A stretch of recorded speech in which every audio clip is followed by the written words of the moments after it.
Ces noix de cajou en train de sécher sous le soleil sont une partie des moins de 5000 tonnes que Baïga Laïmbaye a achetées depuis le début de la campagne. Cet exportateur d'anacarde qui fait partie des plus grands de Ziguinchor est très loin cette année des plus de 22 000 tonnes expédiées lors de la dernière campagne. L'année passée, on avait fait 22 000 tonnes. 22 000 tonnes d'exportation, d'achat et d'exportation. À cette heure, 6 juin, j'avais déjà dépassé les 12 000 tonnes.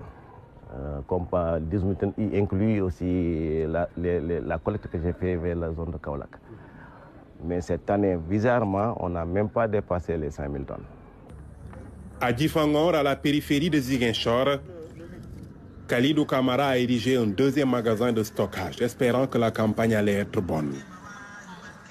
Sur un objectif de plus de 12 000 tonnes, il n'a pu acheter que 2 000 tonnes de noix. C'est vraiment une catastrophe cette année. À pareille période l'année dernière, il y avait plein de camions ici.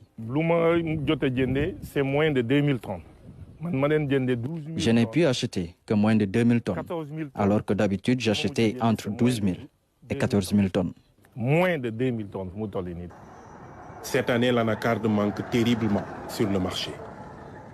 À pareille période, dans les années précédentes, on est à 80 000 ou 60 000 tonnes. Mais aujourd'hui, le constat est qu'on a exporté jusqu'à entre 30 000 à 40 000 tonnes, mais on ne voit plus de stock.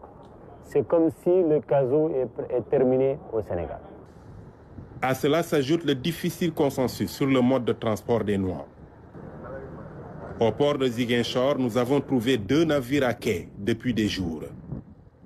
Mais sur place, aucune activité, car les exportateurs préfèrent la route pour acheminer les noix au port de Dakar. Je ne pense pas que c'est une préférence, mais c'est le choix qui est imposé aux exportateurs. C'est qu'il faut dire, un exportateur a besoin plus du port, du bateau, la voie maritime, que vraiment la voie terrestre. Parce qu'il prend beaucoup de risques, il perd du temps et ça lui amène beaucoup de complications. Mais ce qu'il faut dire, aujourd'hui, le transport terrestre est moins cher que le transport maritime. C'est ça qui est paradoxal. Nous voulons bien prendre le bateau, mais le problème c'est la cherté du fret. Et le bateau ne peut pas supporter tout ce flux.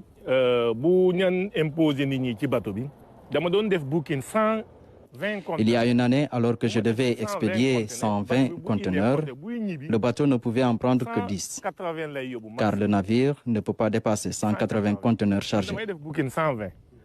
Les autres compagnies, ils sont obligés de 120, 10 conteneurs. Entre autres raisons, ils évoquent l'indispensable respect des délais de livraison. Pour signer un contrat avec sa compagnie, nous signons des contrats avec des compagnies qui achètent et il y a des délais à respecter. Alors, les véhicules nous permettent d'être dans les délais et de ne pas payer de pénalité.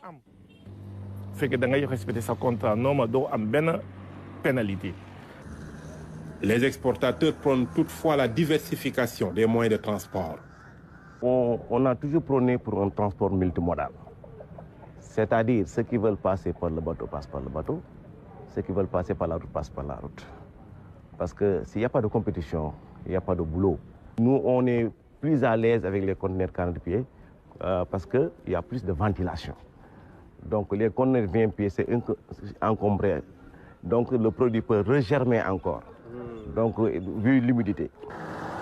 Quand l'anacarde prend la route pour rallier Dakar, d'autres acteurs sont laissés en rade.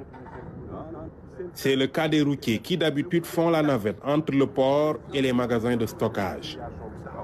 Nous prenons ces conteneurs, nous prenons cette anacarde de la brousse vers la commune, de la commune vers le port. C'est nous qui faisons cette navette. Aujourd'hui, des transporteurs comme nous sont venus nous imposer la loi à Ziguinchor. Sans ces navires, ces transporteurs locaux ne vont pas travailler. Parce que déjà, s'il y a des bouquins à Dakar, c'est ceux-là de Dakar qui vont venir faire le travail à notre place. Avec cette situation, des centaines de dockers se retrouvent au chômage. Il y a de cela 3 ans, nous sommes là assis, des pères de famille. qui ne travaillent pas du matin au soir, ils quittent leur domicile pour venir au port. Du port, on retourne. En venant ici, on n'amène rien. En allant à la maison, on ne rapporte rien. À pareil moment, quand les Noirs partaient par la voie maritime, nous, on prenait à peu près plus de 200 dockers par jour. 200 dockers qu'on prenait par jour. D'autres travaillent de 7 h jusqu'à 7 h du soir. Ils descendent. D'autres prennent le relais jusqu'à 7 h du matin. 202 fois, ça fait combien? 400 personnes. Les acteurs ne désespèrent pas de voir l'État prendre des mesures pour que le bateau soit le mode de transport privilégié des Noirs. L'exportation devrait se faire directement à partir de Ziguinchor. Cela allait rendre le coût moins cher. Maintenant, si on veut vraiment rendre compétitif ce port, qui est le cri de cœur des opérateurs économiques, il faut prendre des mesures. Il faut que l'État intervienne sur le coût de transport de Kosama, qui était de 400 000 et qui est revenu à 430 000. Et même les 400 000 étaient trop chers. Donc aujourd'hui, nous, ce qu'on demande à l'État, c'est de voir ou subventionner ce transport entre Ziguinchor, Dakar par voie maritime. Et vous allez voir, tous les exportateurs seront là. Lors de la dernière campagne, pas moins de 160 000 tonnes d'anacarde ont été exportées vers les pays asiatiques.